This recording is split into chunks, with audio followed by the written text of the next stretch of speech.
Product not yet rated.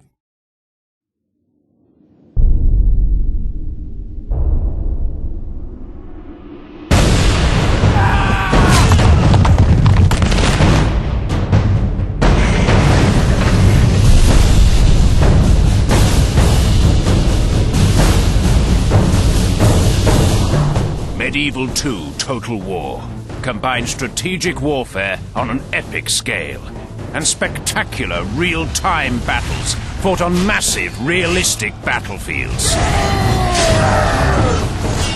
Medieval 2's grand campaign spans 5 centuries of medieval war and challenges you to take control of one of 17 great kingdoms and lead them to total domination.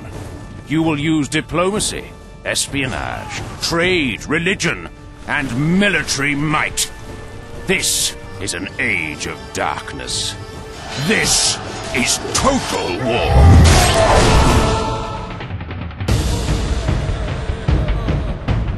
Hi, I'm Dan Leftonen, a designer from the Creative Assembly, and I'll be taking you through a video preview of battle tactics in Medieval 2 Total War. Mastering the units, strategies, and tactics of the battlefield is a vital component in any successful Medieval 2 Total War campaign. There's no resource management on the battle map. It's an epic, real-time clash of armies in a bloody fight to the death. The military tactics carried out in the real world reap rewards on Medieval 2's battlefield. So it's an advantage to be on higher ground than your opponent, preferably protected by an incline too steep for the enemy to climb. Troops can suffer from the effects of fatigue and poor morale, and can be hampered by bad weather. Successfully attacking an enemy from the flank or rear can cause them to panic and flee. Units can also shelter from enemy arrows beneath trees, or even hide beneath them completely, waiting to spring out in ambush.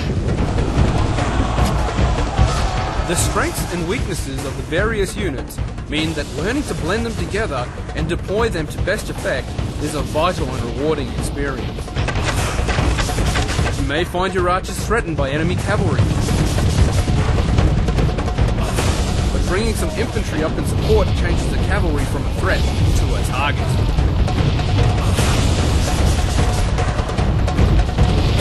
In response, the enemy sends in his infantry to sweep yours aside.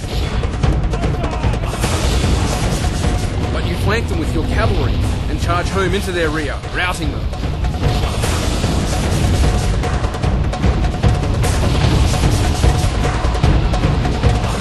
Each faction has its own unique troop roster, and this influences the way it must approach battle. For example, Western European armies are usually heavily armoured and can use this to bludgeon their way to victory. Heavy infantry crashes into the enemy centre, whilst heavy cavalry move around the flanks to thunder into their rear. Middle Eastern factions, on the other hand, boast lighter, more mobile troops who weaken their enemy from a distance with skirmishers and horse archers, before closing swiftly to finish off the demoralised tatters of the enemy army. There are many subtle but intuitive tactics and strategies to master before you can call yourself a true general, able to dominate your foe and triumph despite the odds. That concludes our preview of battle tactics in Medieval 2. Join us again as we continue to examine the strategies of the battlefield and the features of the campaign game in Medieval 2 Total War.